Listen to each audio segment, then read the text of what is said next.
Señor, gracias por este día, porque nos das la gran oportunidad de venir a tu palabra. Extiende tu mano hacia nosotros y permítenos adorarte, escuchando tu voz y poniendo por obra aquellas cosas que tú nos has dicho. Que sea así para tu gloria en el nombre de Jesús. Amén. Efesios capítulo 4 comienza esta nueva parte de la carta a los Efesios. En la primera parte, capítulos 1, 2 y 3, Pablo habló de las riquezas que tenemos en Cristo, las cosas que Dios hizo por nosotros, como Él nos sentó en los lugares celestiales con Cristo para mostrar en los siglos venideros las abundantes riquezas de su gracia en su bondad para con nosotros. Así que eh, nos dice que nos escogió antes de la fundación del mundo. Ahora no solo hizo eso, sino que nos unió en un solo cuerpo, un nuevo hombre, dice Pablo. Eh, y derribó la pared intermedia entre judíos y gentiles que había, haciendo una nueva humanidad, un nuevo hombre que, que ya no es ni gentil ni judío, sino que es la iglesia. Y justo en el capítulo 4, eh, Pablo empieza a decir la manera en la que tenemos que responder a lo que Dios ha hecho. Y lo dijo de una manera muy clara en el versículo 1. Os ruego que andéis como es digno de la vocación con que fuisteis llamados. Podríamos resumirlo así, o sea, ya que viste todo lo que Dios hizo por ti, camina de acuerdo a esa vocación. A ese vocación viene de la boca, viene de llamar, ¿no? No dice que seas digno de ser llamado, sino que camines de acuerdo a esa dignidad que Dios te dio. Y luego nos dijo cómo era ese caminar, con humildad, con mansedumbre, soportándonos unos a otros, en amor, solícitos en guardar la unidad del Espíritu, en el vínculo de la paz. Luego nos dice lo que tenemos en común: un cuerpo, un espíritu, una misma esperanza, un Señor, una fe, un bautismo, un Dios y Padre. Pero, y esto vimos un poco la semana pasada, en medio de esa unidad hay diversidad, no somos iguales. Y no somos iguales de muchas maneras, no somos iguales físicamente, eso es evidente, ¿no? Algunas personas son más altas, otras son más chaparritas, o sea, hay una diversidad física. La iglesia no busca una uniformidad racial, por ejemplo. No, en la iglesia tenemos todo tipo de razas, todo tipo de personas, pero también hay diversidad en cuanto a los dones que Dios nos dio. Después de habernos dicho lo anterior, Pablo dice que Cristo subió a los cielos y desde allá repartió dones a los hombres, repartió regalos. Y acerca de los dones hay varias listas que Pablo establece y no creo que ninguna de esas listas sea exhaustiva, o sea que son todos los que hay. Dios da muchísimos dones, pero él en este capítulo enumera unos dones que tienen que ver con la enseñanza. Si te fijas, en el versículo 11 dice: Él mismo constituyó a unos apóstoles, a otros profetas, a otros evangelistas, a otros pastores y maestros. Y ese es un don que Dios le da a la iglesia, es un regalo que Dios le da a la iglesia. En un sentido, digamos, general, Dios le dio a la iglesia estos dones, estos regalos. Regaló apóstoles, profetas, evangelistas, maestros y pastores, y gloria a Dios por cada una de esas personas. Apóstoles dijimos que son aquellos que son enviados. Profetas son aquellos que declaran la verdad. Evangelistas son los que a lo mejor no enseñan la doctrina, pero anuncian el evangelio, y las dos cosas son necesarias. Pastores son aquellos que alimentan el rebaño y maestros son los que ayudan a edificar la fe.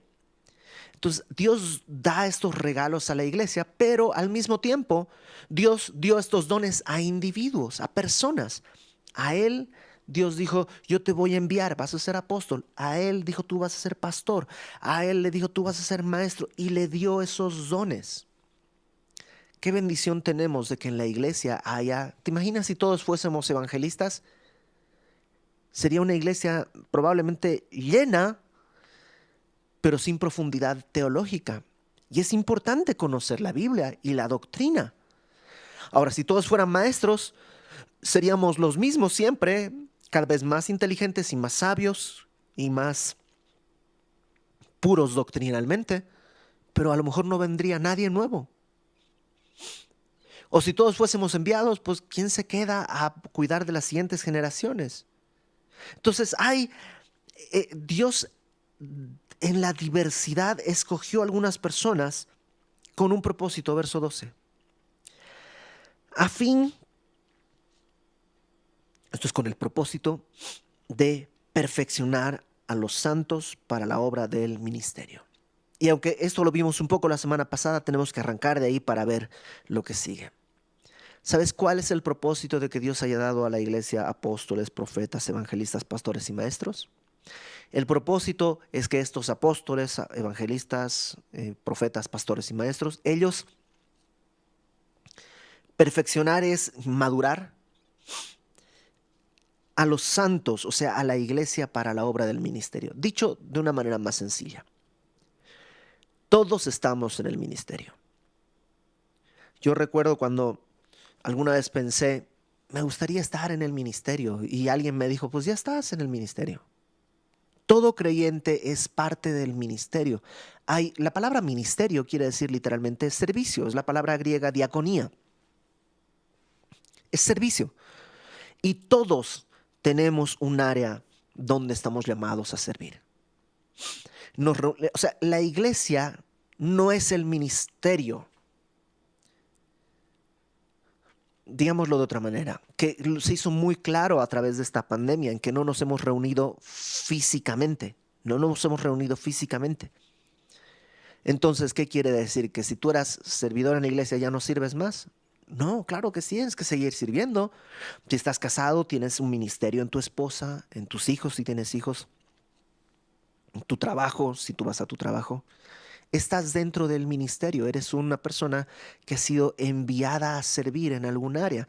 ¿Y cómo vas a servir en esa área? Bueno, para poder hacerlo, Dios dio a la iglesia pastores, maestros, apóstoles que te ayudan a perfeccionar. Esa es la palabra clave de lo que vamos a ver. La palabra perfeccionar habla de madurez, caminar hacia la madurez. Dice entonces, todo esto con el propósito de perfeccionar a los santos para la obra del ministerio, para la edificación del cuerpo de Cristo. Para que el cuerpo de Cristo, que es una ilustración mezclada, porque la palabra edificación habla de eso, de un edificio, y el cuerpo habla de un organismo. Entonces, la iglesia no es una organización, sino un organismo que tiene que edificarse, porque es importante que crezcamos. Ahora, antes de ir al versículo 13, es importantísimo que comprendamos que algunas personas le llaman a esto la iglesia invisible. ¿Qué es la iglesia invisible? Pues la suma de todos los creyentes de toda la historia y en todo lugar. Y es un concepto que no sé si está mal, pero creo que nos ayuda a entender. Que todos somos parte de esta iglesia. Todos, el día de hoy, no importa dónde vivas, si eres creyente, eres parte de esta iglesia invisible. Si Lutero era parte, somos parte de esa misma iglesia invisible. Eso es cierto, pero también es cierta una cosa. Necesitamos ser parte de una iglesia local. Una iglesia que nos permita integrarnos. Yo entiendo que el día de hoy la integración física no es posible. Por lo menos no es posible de la misma manera en que se hacía. Pronto volverá a la realidad. En algún momento la realidad, la normalidad, regresaremos a como estábamos antes en las reuniones. El día de hoy nos estamos integrando a través de los grupos en casa, que son a través de Zoom. Conocemos gente, se pueden fortalecer relaciones. Todo eso es posible. Eso es importante porque dice que todos estamos llamados a ser perfeccionados para ayudar a la edificación del cuerpo de Cristo. ¿Hasta cuándo durará esto? Verso 13. Hasta que todos lleguemos a la unidad de la fe y del conocimiento del Hijo de Dios, a un varón perfecto, a la medida de la estatura, de la plenitud de Cristo. ¿Sabes cuándo va a terminar este proceso de edificación mutua? Cuando lleguemos a la meta. Algunas cosas importantes en este versículo que acabamos de leer. Dice el verso 13, hasta que todos. A diferencia de las, no sé, las escuelas, que tú dices, pues bueno, aprobaron la mitad y la mitad no. En este tema, Dios no espera que apruebe la mitad. Todos tenemos que llegar. Es una tarea en la que Dios quiere sumarnos a todos. ¿Y cómo vamos a sumarnos a todos? Pues madurando todos. Dios no quiere que haya madurez en, digamos, el pastor, los ancianos y los demás. Ya no importa, total, con que estén los pastores bien. No. Dios quiere que todos caminemos hacia la madurez. Que haya una madurez en la persona. Evidentemente va a ir cambiando. Una persona que acaba de venir al evangelio no tendrá la madurez que alguien que lleva 10 años. Pero la idea es que en 5 años haya avanzado y en 10 años esté en el punto en el que estaba aquel cuando llegó a la iglesia. Dios quiere que todos lleguemos a la unidad de la fe. La segunda cosa que me parece importante es que Pablo no dice, esto va a ser así hasta que ustedes lleguen a la unidad. Él se incluye. Pablo, el apóstol, un hombre que ha escrito la Biblia, un hombre cuyas cartas todavía seguimos estudiando 2000 años después, consideraba que no había llegado. Él mismo decía, no que yo hoy lo haya alcanzado en Filipenses 3, sino que ciertamente dejando lo que queda atrás me extiendo hacia allá adelante.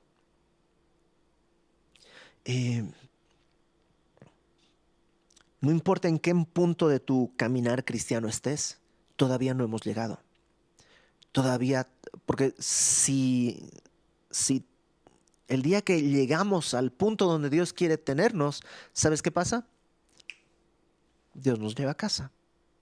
Entonces, si estás acá, todavía te queda un camino por recorrer. Entonces dice, hasta que todos lleguemos, ¿a dónde tenemos que llegar? ¿Cómo vamos a llegar a la madurez? A poder edificarnos unos a otros. Bueno, dice que lleguemos a la unidad de la fe. ¿Qué es esto de la unidad de la fe? Que todos creamos lo mismo. Ahora, esto no habla de ponernos de acuerdo. A ver, ¿ustedes qué creen? No, pues vamos a votar. Vamos a convencernos hasta llegar a un consenso. No, no es un consenso. Llegar a la unidad de la fe es creer lo que dice acá. Estamos hablando de creer lo que dice Dios en las Escrituras. Esa es la unidad de la fe que tiene que caracterizarnos. Por supuesto, habrá algunas cosas que nos pueden hacer diferentes, ¿no? Iglesias que piensan que está mal tener batería en la alabanza. Otras iglesias que dicen que más bien tiene que tener alabanza con guitarras eléctricas, que si no, no suena. O sea, esas cosas son periféricas. Y está bien que haya esa diversidad, pero en los asuntos de fe tenemos que estar de acuerdo. Y Dios quiere que estemos caminando hacia... Eso es madurez. Poder estar de acuerdo en los asuntos esenciales. Ahora, no solamente es instrucción, porque precisamente Dios dio a la iglesia apóstoles, profetas, evangelistas, pastores y maestros para que todos caminemos y podamos comprender y aprender. Por eso nosotros en la iglesia le dedicamos alrededor de 1 hora a la enseñanza de la palabra, porque creemos que es necesario que haya esta unidad de fe, que todos creamos lo mismo, no lo que yo digo. No tienen que tener una unidad conmigo, sino que todos estemos en una unidad en cuanto a la fe enseñada en las Escrituras. Pero eso es solo la mitad, esa es una cara de la moneda. La otra cara de la moneda es igual de importante, porque dice que lleguemos a la unidad de la fe y del conocimiento del Hijo de Dios. Llegar a la unidad de la fe es la doctrina. el conocimiento el conocimiento del Hijo de Dios es la devoción. Podríamos hacerlo primero, ser unos sesudos, mm, unos pensadores de las escrituras, memorizarla y tenerla, pero si eso no nos lleva a conocer a Cristo, en realidad es un ejercicio por lo menos 50% inútil. Por otro lado, hay gente que dice, no, a mí de la doctrina, no, mira, yo no quiero saber nada de doctrina, yo con amar a Cristo es suficiente. No, no es suficiente, porque no se puede amar si no le conoces. Jesucristo dice, ustedes ignoran que las escrituras dan testimonio de mí. Escudriñad las escrituras.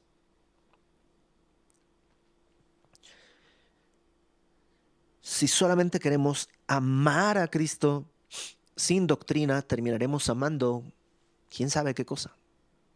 Todo tipo de imágenes extrañas que se han puesto de Jesús a lo largo de la historia.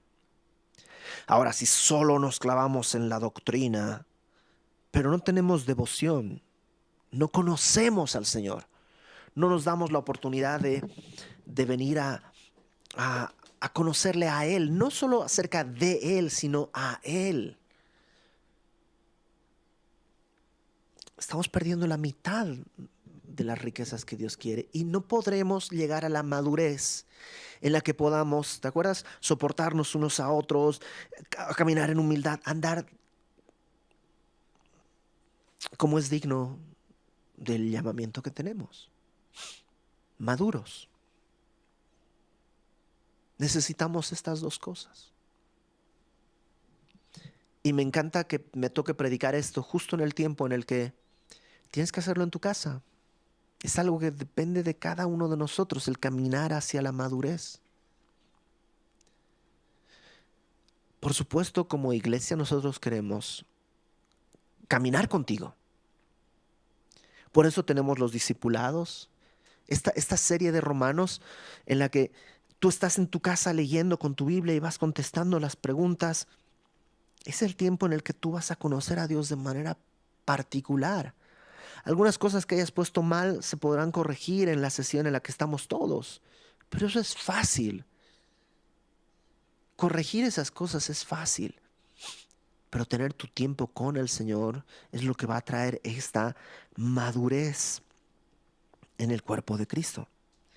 Dice, lleguemos a la unidad de la fe y del conocimiento del Hijo de Dios, a un varón perfecto, a la medida de la estatura de la plenitud de Cristo.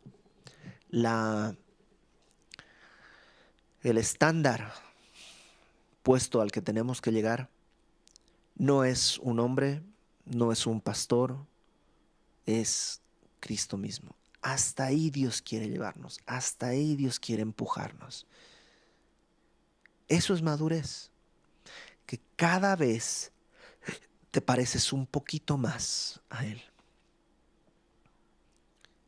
No que algún día dejaremos de pecar, pero aun cuando pecas, puedes responder en amor con el amor de Cristo. Ok, sigamos adelante.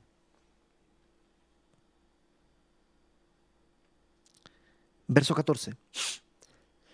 Para que ya no seamos niños. Ese es el primer problema. Eso es lo que hay que cambiar, dejar de ser niños. Oye, Iber, pero la Biblia dice que tenemos que ser niños. Sí, la Biblia dice que tenemos que ser niños en la malicia, en primer lugar. También la Biblia dice que tenemos que recibir el reino como niños. Es decir, un niño recibe un regalo y no piensa en pagártelo. Nomás lo recibe. Hay una diferencia entre tener esa actitud de niños y ser inmaduro. O sea, un niño es inmaduro porque está en una etapa en la que está creciendo. Sí, es lógico, pero está bien a su edad. Lo feo o lo raro o lo malo es que alguien se comporte infantilmente con una inmadurez propia de un niño. ¿Cómo son los niños? Pues son fáciles de engañar. Los niños realmente son fáciles de engañar. Es decir, sí son personas inteligentes en muchos sentidos, pero en muchos otros son fáciles de engañar. Y, y así es el creyente que no es maduro. Se pone de moda tal pastor y ahí están todos en YouTube. Y no estoy diciendo que esté mal, pero ahí están todos siguiendo y siguiendo y siguiendo y siguiendo y siguiendo. A mí me recuerda mucho, yo di clases de batería muchos años.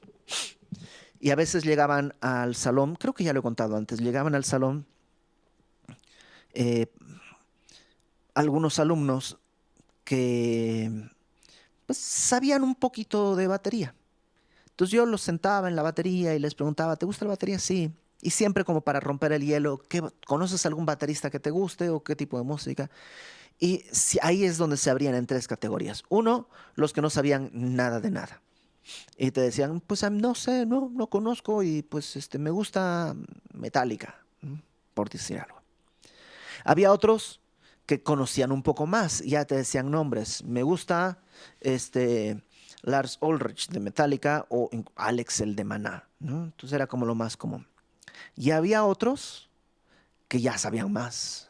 Y te decían, no, a mí me gusta Simon Phillips, a mí me gusta Vinny Colaiuta, a mí me gusta Dave Weckl, a mí me gusta Marco Mineman, ¿no? Ya te pagan bateristas de un nivel de verdad, ¿no? No como los anteriores, ya de un nivel profesional.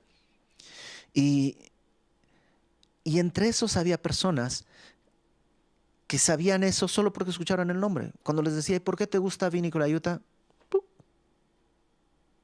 No sabían. Solo habían oído algo y lo repetían. Habían oído algo y lo repetían. Y a veces como cristianos somos así. Ah, a mí me encanta MacArthur. ¿Por qué? Tú. No sé. Porque dicen que es bueno y la gente cool dice que le gusta a MacArthur. Ah, ok. ¿Sabes cuál es el problema? Que en esa actitud estamos actuando como niños.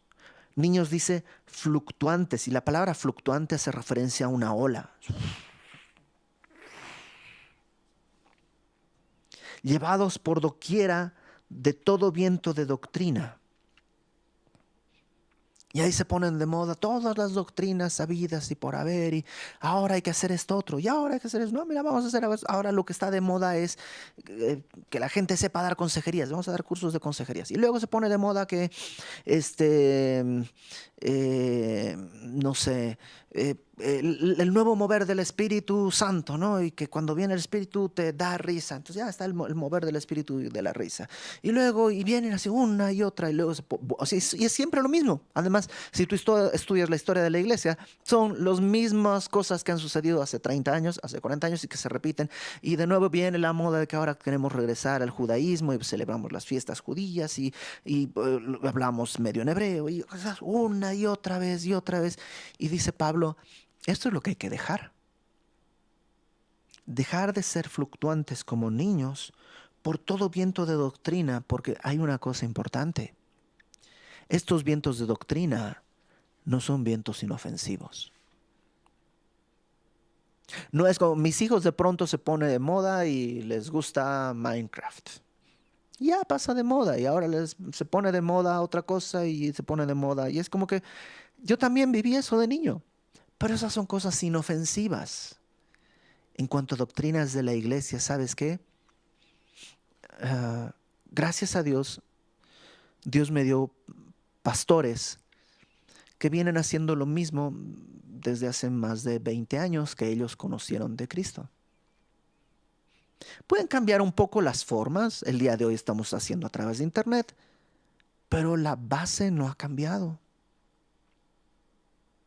Y a veces dicen, no, es que a los jóvenes hay que alcanzarlos de nuevas maneras. Podemos ver nuevas cáscaras, ¿no? Nueva forma tal vez, pero el fondo no va a cambiar, sigue siendo la palabra. No hay otra cosa.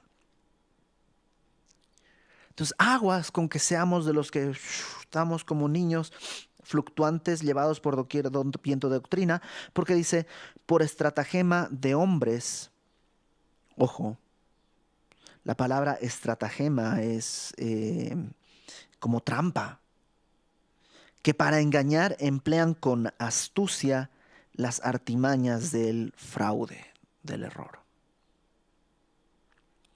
Nunca te han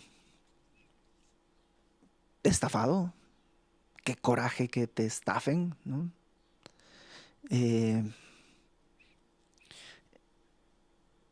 Espiritualmente hay gente que está así, que lo que busca es aprovecharse de ti, aprovecharse de ti.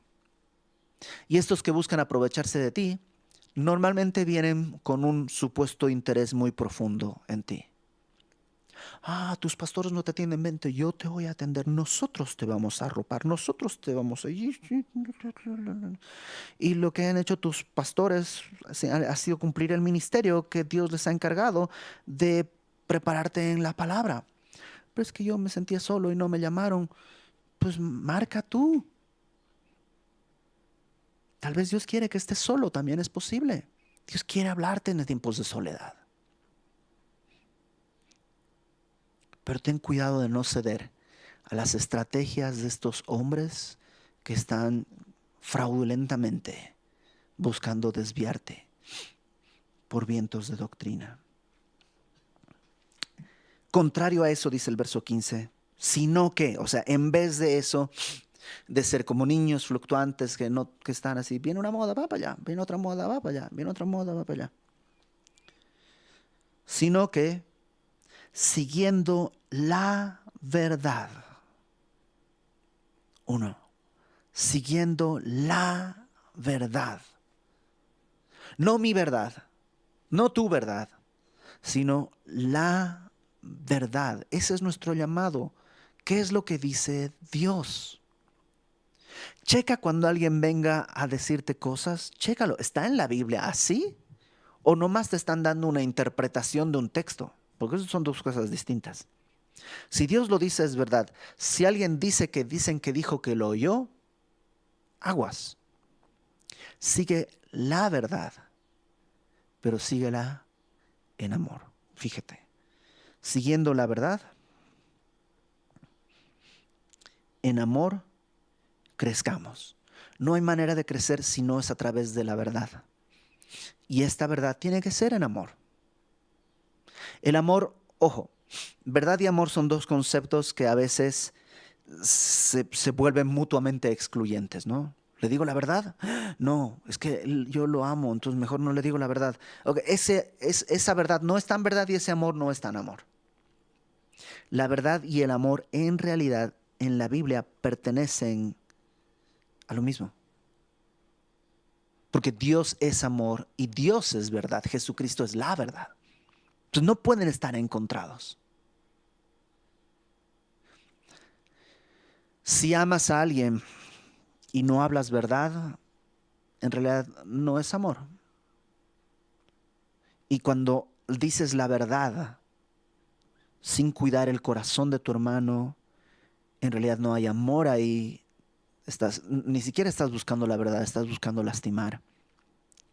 La verdad bíblica siempre debe de iluminar, pero la verdad bíblica siempre es sana, aunque sea dura. Sí, a veces dice la palabra que son, ¿cómo va? Dulces las heridas del que ama.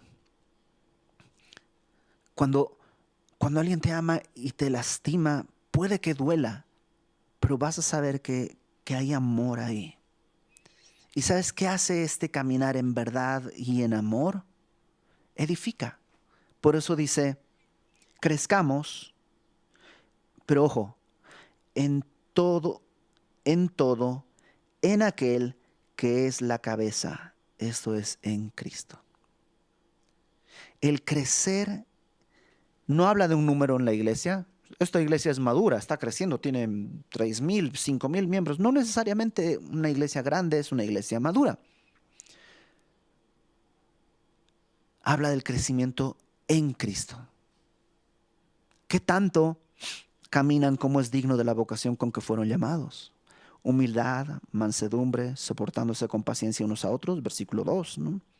En amor, solícitos en guardar la unidad del Espíritu en el vínculo de la paz. ¿Qué tanto han entendido que son un cuerpo, que hay un espíritu, una misma esperanza, un Señor, una fe, un bautismo, un Dios y un Padre? Dios quiere llevarnos ahí. Es lo contrario de, o sea, los niños, ¿qué es lo que hacen? Grupitos. Es lo normal, pero está bien para niños.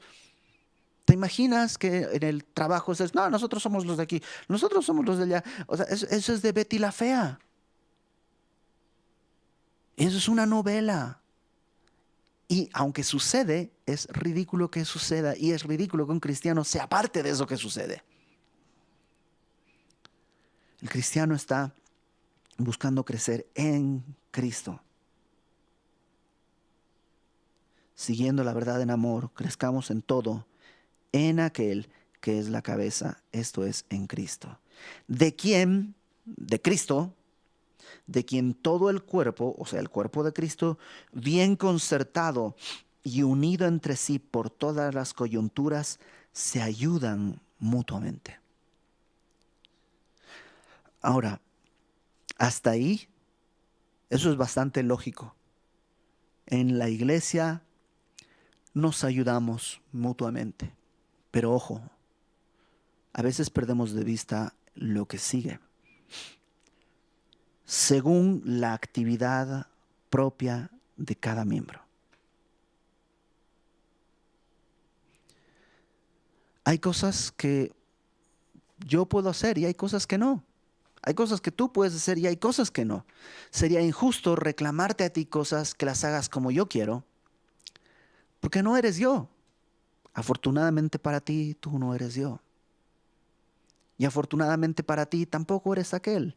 Y afortunadamente para aquel, él no es yo y yo no soy aquel y el otro no es tú. Y otra vez, Dios dio distintos dones para que cada quien pueda edificar uno a otro, pero según la actividad propia de cada miembro. No le pidas al páncreas que segregue lágrimas, porque esas son las glándulas lacrimales, no el páncreas.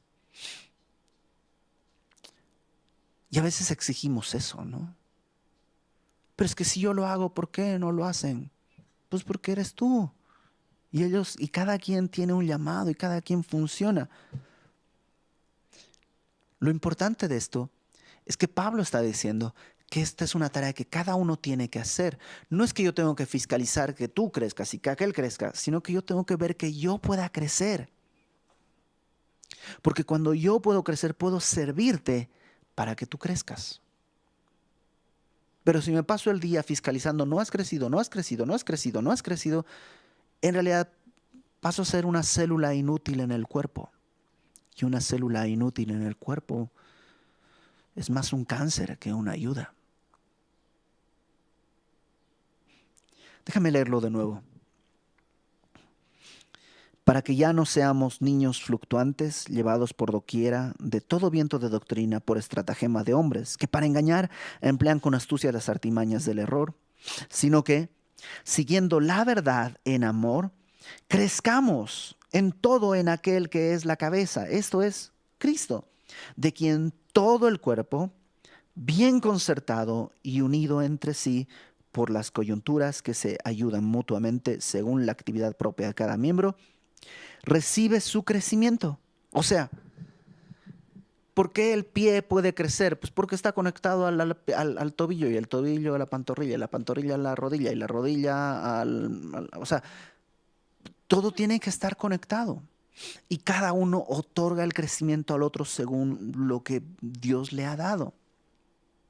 Entonces Dios le ha dado a la iglesia apóstoles, profetas, evangelistas, pastores y maestros para ayudar a que cada uno de los santos en la iglesia pueda crecer a su vez. Y una vez está creciendo, pueda ayudar al crecimiento de otros que están creciendo. Esta idea de dividir la iglesia entre laicos y clero no es una idea correcta. Todo lo que Dios le pide a un pastor es lo que le está pidiendo a un creyente. Y todo lo que un creyente está llamado a hacer es lo mismo que le está pidiendo a alguien que está en algún cargo. Acuérdate, este llamado al ministerio no es de estatus, no es de categorías, sino de funciones dentro de la iglesia. Y cada quien dice, El cuerpo bien concertado, verso 16, unido entre sí por las coyunturas que ayudan mutuamente según la actividad propia de cada miembro, recibe su crecimiento. ¿Con qué propósito? Para ir edificándose en amor. Y esto tiene que ser en amor. Por eso decíamos hace un par de semanas que soportándonos unos a otros no es, ay, bueno, está bien, ahí viene el hermanito, pues ya vamos a hacer de cuenta, cada que me hable voy a estar pensando en algo y como que no, amor. Y el amor duele. El amar duele. Pregúntale a Cristo si no duele amar a una humanidad pecadora. Entonces Pablo, antes de pasar, porque a partir del versículo 17 se va a poner mucho más específico, antes de entrar en ese territorio, Pablo dejó claro todo este principio. Como iglesia, la iglesia invisible, somos uno. Pero también hay una actividad de lo que llamaríamos la iglesia local. Esta semana, en un programa que tengo yo en mi canal de YouTube, me preguntó alguien que si podía tener una consejería. Y le dije que con muchísimo gusto estábamos para servirle, pero que yo creía que tenía que dirigirse a su iglesia local. El día de hoy podemos tener pues, contactos de unos con otros de una manera muy sencilla y eso es una gran bendición, pero eso no puede sustituir la iglesia local. Esta iglesia local que el día de hoy está en cierta medida en grupos aislados, ¿no? Familias, pero que nos vamos a volver a reunir. Yo tengo fe y tengo no solo fe, el anhelo y el deseo de que pronto podamos volver a reunirnos y contar, entre comillas, contar, que no falte nadie. Que lo único que hizo Satanás y el mundo con todo este tiempo fue recluirnos para crecer en cosas que yo tenía que madurar con mi familia, en mi relación con mi esposa, con mis hijos, cosas que tú tienes que resolver con tu familia, con tu esposa, con tus hijos y reunirnos nuevamente más maduros en lo íntimo para ahora poder ayudarnos y crecer juntos en lo colectivo.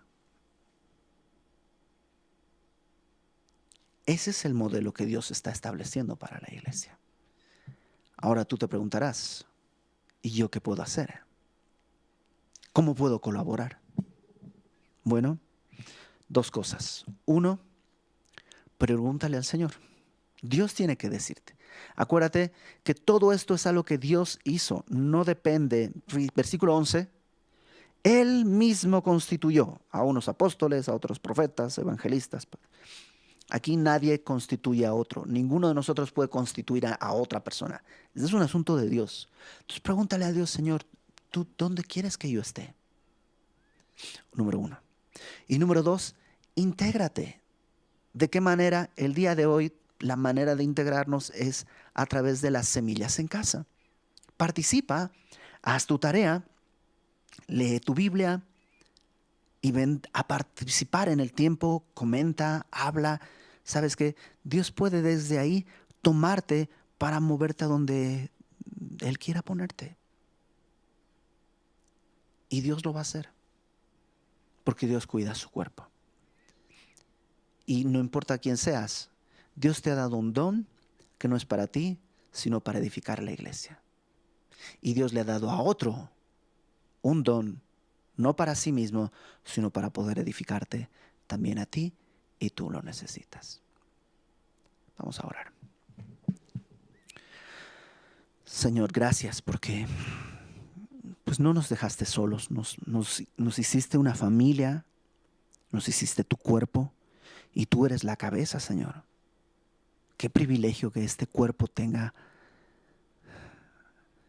tenga a ti como cabeza y que nosotros seamos parte de él. Qué gran privilegio, Señor, que nos das del poder edificarnos unos a otros y colaborarnos unos a otros. Líbranos de demandar de los demás cosas que quisiéramos y más bien empújanos, ayúdanos a ser serviciales ante quienes lo necesiten, a poner delante de ti nuestros dones. Danos, Señor, la capacidad de hacer las cosas que tú nos pides. Ayúdanos a identificar las cosas que no nos pides y que podamos descansar en tu gracia, en aquellas cosas que quisiéramos, pero no es nuestro llamado. Y glorifícate en todo esto, Señor. Gracias por la vida de cada una de las personas que conforman Semilla de Mostaza Querétaro. Prepáranos para el encuentro, para cuando tengamos que volver a vernos, que como un cuerpo podamos seguir funcionando. Y mientras estamos así el día de hoy separados, glorifícate, pues moviendo tu cuerpo así de separado, pero para tu gloria. En el nombre de Jesús, Padre, te pedimos todo esto. Amén.